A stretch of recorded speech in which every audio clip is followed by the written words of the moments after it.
हम तैयार हैं, लेकिन मैंने उनसे साथ ही ये गुजारिश की है कि जब भी सिक्योरिटी मीटिंग इन कैमरा या कोई दूसरी मीटिंग हुई है तो हमारे जो कोलीग्स हैं, जो अपोजिशन जमात सबसे बड़ी है, जिन्होंने उन्हें अपोजिशन लीडर बनाया है पीटीआई, वो नॉर्मली बाइकआउट कर देते हैं।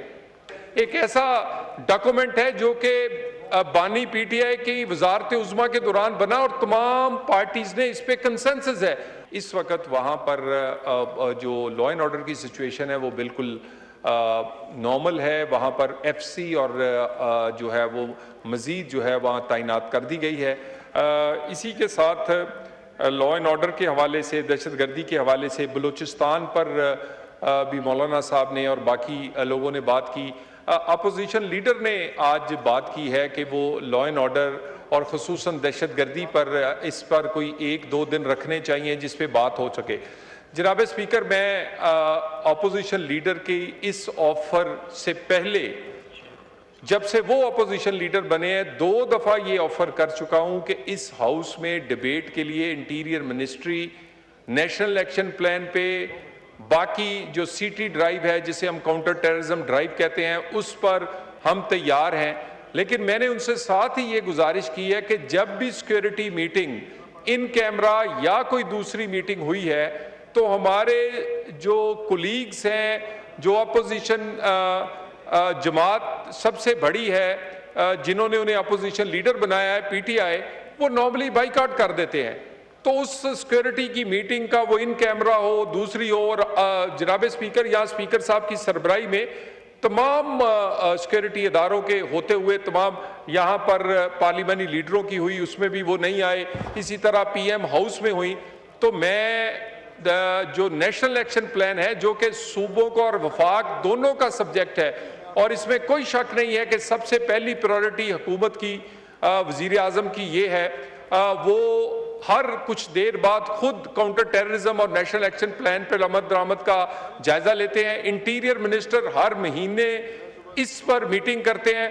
नेशनल एक्शन प्लान पर बगैर नेम और शेम करने के या पॉइंट स्कोरिंग करने के, मैं जनाब स्पीकर बिल्कुल वो सारे चीज़ें, वो जो 14 के 14 पॉइंट्स हैं, और ये नेशनल एक्शन प्लान एक ऐसा डॉक्यूमेंट है जो कि बानी पीटीआई की वजारत उज़्मा के दौरान बना और तमाम पार्टीज ने इस पे कंसेंसस है। और इस पे अमल सिर्फ वफाक नहीं, इसमें बहुत बड़ा हिस्सा काइनेटिक और नॉन काइनेटिक का जो है वो सूबों का है। तो मैं उन 14 पॉइंट्स पर, हर पॉइंट्स पर उसकी किस सूबे की, किस रीजन की क्या उसमें कंट्रीब्यूशन है, किसने काम किया है, हम तो चाहते हैं कि ये काम पार्लियामेंट का है, उसे करना चाहिए, ना कि हम इधर आए, यहाँ पर टीएडीए भी लें, यहाँ पर कोई 4 कागज फाड़े जाएं, कोरम की निशानदेही की जाए और बाहर चले जाएं। अपोजिशन लीडर की इस बात को मैं दोबारा कहता हूं, जिस दिन जनाब स्पीकर आप चाहें 1 दिन नहीं, 2 दिन नहीं, 1 हफ्ता बिल्कुल इसकी डिस्कशन के लिए तैयार है। और अभी भी दहशतगर्दी की जंग में एक ही कमी है, सिक्योरिटी फोर्सेस अपना काम कर रही हैं, पॉलिटिकल फोर्सेस अपना काम नहीं कर रही। जब तक पॉलिटिकल फोर्सेस एक बयानिए के साथ यक जुबान होकर सिक्योरिटी फोर्सेस के पीछे खड़ी नहीं होंगी, ये जंग जल्द नहीं जीती जा सकती। मैं इसके साथ यहाँ 2 और पासपोर्ट और इसके अलावा आईडी कार्ड्स के मुताल्लिक बात की गई। देखिए, बलूचिस्तान के आईडी कार्ड किसी से कोई इस बुनियाद पर नहीं किसी का कार्ड सस्पेंड किया जाता या ब्लॉक किया जाता कि वो किस सूबे से है।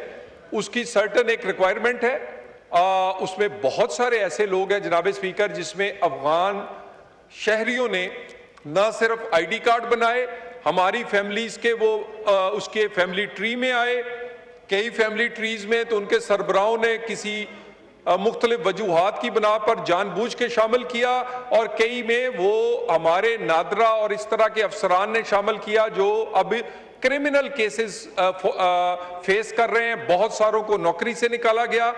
यहाँ कोई उसके बाद रिव्यू बोर्ड्स अपना काम करते हैं। मैं बिल्कुल यकीन दिलाता हूं कि ऐसी कोई कि बलूचिस्तान, केपी या किसी खास इलाके के साथ नहीं, बल्कि ओवरऑल ये हमने कैंपेन चलाई है कि हम अपना डाटा जो है वो बिल्कुल साफ करेंगे इन एलियन से, इन गैर मुल्कियों से। मैं एक एग्जांपल देता हूं, 5000 पासपोर्ट, 5000 सिर्फ सऊदी अरब में अफगान शहरियों ने जो पाकिस्तान के फेक पासपोर्ट बनवाए थे वो सरेंडर किए हैं, सिर्फ एक मुल्क में।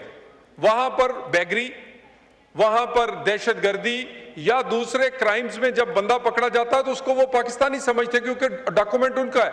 तो ये एक मुल्क का।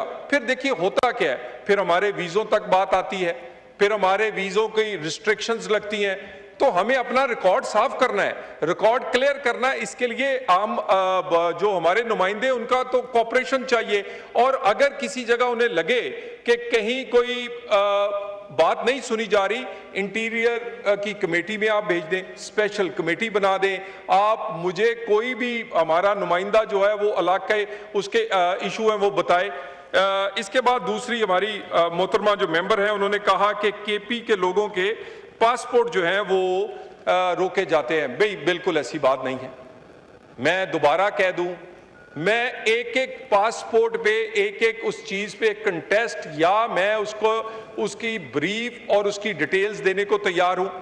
गुजारिश ये है कि पासपोर्ट के प्रोसेस को हमने रिफॉर्म किया है, हमने पासपोर्ट के जो सिक्योरिटी फीचर्स हैं बेहतर बनाए हैं, हमने पासपोर्ट के लोगों के लिए आसानियां पैदा की हैं, पासपोर्ट को ऑनलाइन अप्लाई करना, उसकी अपॉइंटमेंट्स, बाकी चीज़ों में। अगर इसमें आप कहेंगे तो मैं पूरी डिटेल सामने रख सकता हूं।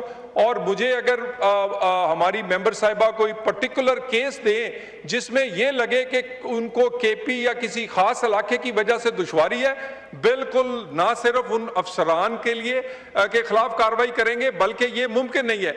लेकिन मैं इस ऐसी कोई अभी तक, यानी पासपोर्ट्स की हमने टाइम कम किया है। पहले जब ये हुकूमत आई थी तो पासपोर्ट्स आपको पता है 6 महीने का पीछे था जो कि पासपोर्ट बनने थे। हमने उसका टाइम फ्रेम कम किया है, हमने उसकी क्या कहते हैं क्वालिटी, जो सिक्योरिटी फीचर्स है वो बेहतर किया। और उसके साथ हमने वो जो एक कस्टमर सर्विस का एक तरीकाकार है, हम अपने इनको उस तरह हमने डील करना शुरू किया है।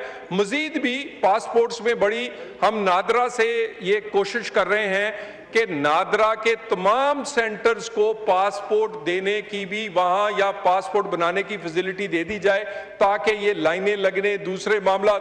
हमने अभी जो ऑपरेशन किया है पिछले सिर्फ एक महीने में एफआईए ने 100 से ज्यादा एजेंट्स जो लोगों से पैसे लेते हैं बाहर खड़े होते हैं और उसमें जो हमारे अफसरान थे उन पे क्रिमिनल केसेस किए हैं।